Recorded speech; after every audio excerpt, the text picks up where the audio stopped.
और इस बीच कुल्लू से एक बड़ी खबर है जहां बादल फटा और बादल फटने से 5 की मौत है। 3 जगहों पर बादल फटे हैं और 9 जगह पर बाढ़ आई है। तो ये एक बड़ी जानकारी है इस वक्त की कुल्लू से, क्योंकि कुल्लू में ये एक बार फिर से बादल फटने की तस्वीरें इस वक्त आपके सामने हैं और कुल्लू में बादल फटने से 5 लोगों की मौत की खबर मिल रही है। 3 जगह पर बादल फटे हैं, 9 जगहों पर बाढ़ आई है। 3 जगह बादल फटे, 9 जगहों पर बाढ़ आई है।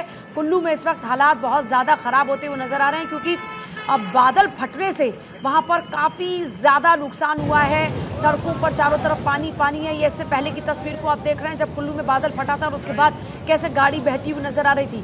ये आप इससे पहले तस्वीरें हम दिखा रहे हैं, ये पुरानी तस्वीरें हैं। और अभी इसके अलावा कुल्लू में बादल फटने से इस बार जो तस्वीर सामने आई वो और भी ज़्यादा खौफनाक है। ये देखिए तस्वीरें इस वक्त आपके सामने, बादल फटने के बाद पानी जो है वो बहुत ज़्यादा, क्योंकि एक साथ नीचे गिरता है बादल फटने से, तो ऐसे में हालात खराब हो जाते हैं। अब 10 तस्वीरें इस वक्त आपको दिखाते हैं भारत की, जिनमें सबसे पहले हिमाचल प्रदेश की तस्वीर को आप देख रहे हैं, जहां पर बाढ़, बारिश, बादल फटने के कारण से इस वक्त हाहाकार मचा हुआ है।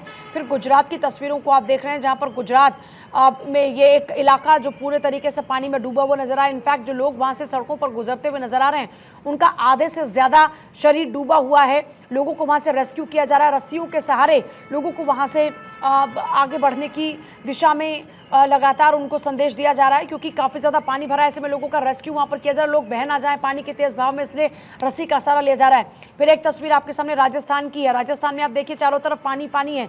बारिश ने राजस्थान को भी डुबो कर रख दिया है। फिर मध्य प्रदेश की तस्वीरों को आप देखिए, मध्य प्रदेश के अंदर भी नदियों में इस वक्त सैलाब नजर आएगा आपको और चारों तरफ पानी पानी है। इसके अलावा भी जो इलाके हैं जहाँ पर आम जनजीवन पूरी तरीके से अस्त व्यस्त हो चुका है। और उत्तर प्रदेश की तस्वीरों को आप देखें तो यहाँ पर भी बारिश के बाद सड़कों पर पानी नजर आ रहा है। वहीं कर्नाटक में भी आप देखिए, यहाँ पर भी काफ़ी ज़्यादा पानी का तेज़ बहाव आपको नजर आएगा।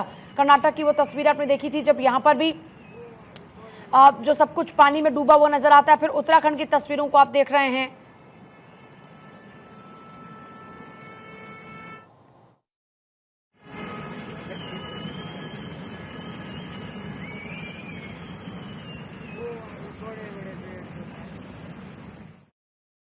इस वक्त रॉबिन जुड़ गए मेरे सहयोगी।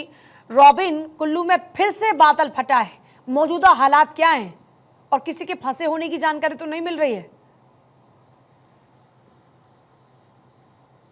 बिल्कुल, देखिए हिमाचल प्रदेश में अभी पहला हफ्ता है मानसून का और अभी से तबाही की जो तस्वीरें हैं वो जगह जगह से आनी शुरू हो गई हैं।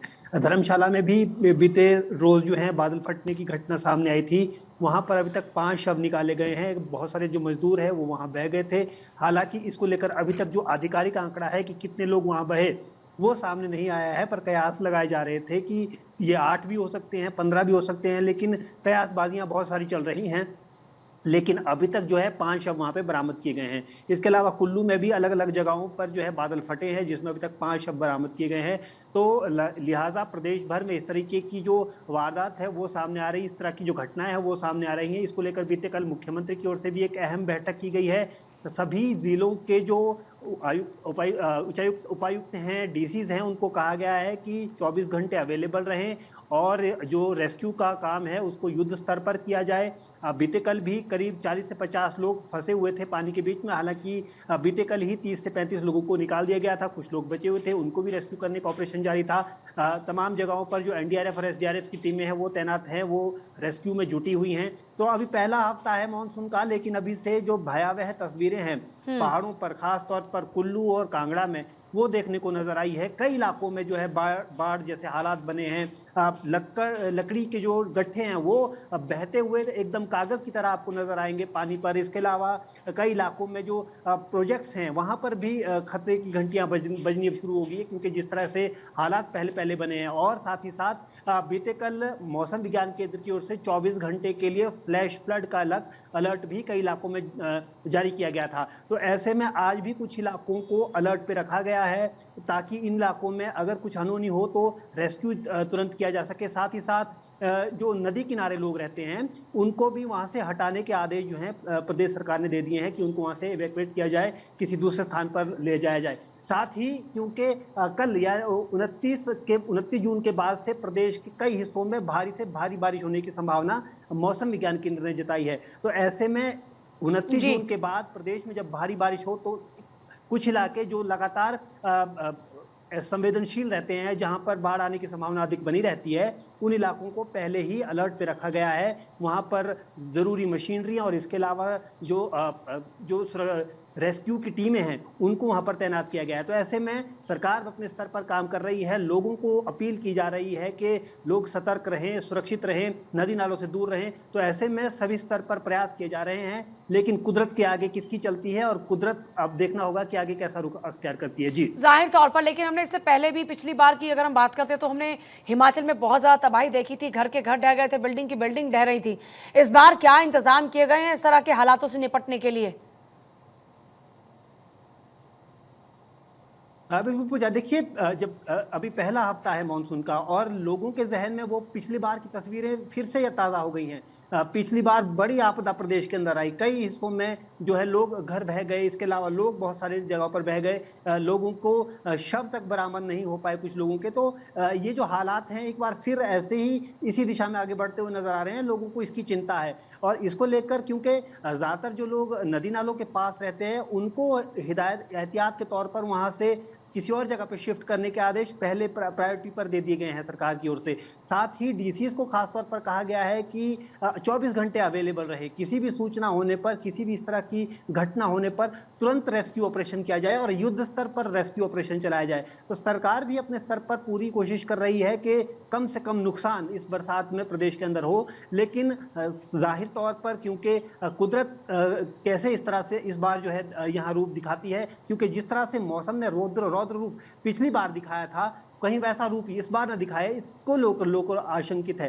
साथ ही साथ क्योंकि हिमाचल प्रदेश की सबसे बड़ी समस्या ये भी है कि यहाँ पर जो ज्यादातर यातायात सुविधा है, या रेस्क्यू टीमें पहुंचाने की बात हो या फिर मदद पहुंचाने की बात हो, तो वो पूरी तरह से सड़कों पर निर्भर है। पर जब तेज बारिश होती है तो सबसे ज्यादा नुकसान सड़कों को होता है। और ऐसे में क्योंकि 2 नेशनल हाईवेज पहले ही काफी तरह से डैमेज हुए हैं प्रदेश के अंदर, तो ऐसे में सड़कें बहाल रहे, इसके लिए भी सरकार लगातार काम कर रही है। लेकिन ये एक बहुत बड़ी चुनौती है, क्योंकि लोग अगर किसी जगह पे फंसे हैं तो उन्हें निकालने के लिए सबसे जो यहाँ पर हिमाचल प्रदेश में साधन है वो है यातायात के लिए सड़क। और सड़कें जब बाधित होंगी तो लोगों तक जो मदद पहुंचाना अच्छा, है, जो उसमें टूरिस्ट यहाँ पर आ रहे हैं उनके लिए भी कुछ गाइडलाइंस जारी की गई हैं क्या?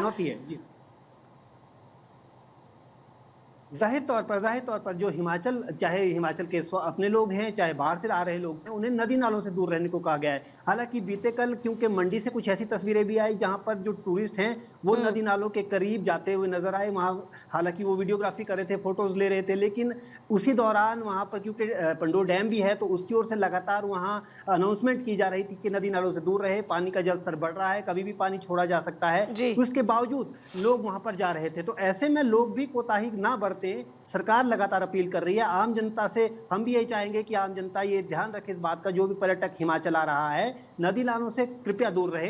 क्योंकि कई बार जिस इलाके में आप रह रहे हो वहां जरूर बारिश ना हो रही हो, लेकिन पहाड़ों पर ऊपर कहीं बादल फट सकता है। और जिस तरह के अभी टेम्परेचर बने हुए हैं पूजा हिमाचल प्रदेश में, क्योंकि मिनिमम टेम्परेचर और मैक्सिमम टेम्परेचर में बहुत कम अंतर है, तो ऐसे में कहा जाता है कि ये बहुत सुटेबल कंडीशन होती है क्लाउड बस्ट के लिए। तो ऐसे में ऐसी स्थितियां हिमाचल प्रदेश में है, तो आप पर्यटन का आनंद जरूर लें, लेकिन नदी नालों से दूर जरूर रहें। ठीक है, बहुत शुक्रिया रॉबिन आपका फिलहाल पूरी जानकारी के लिए। तो जो भी लोग अभी टूरिस्ट खास तौर पर जाने के बारे में सोच रहे हिमाचल, तो थोड़ा सा ब्रेक लगा दें अपने इस प्लान पर।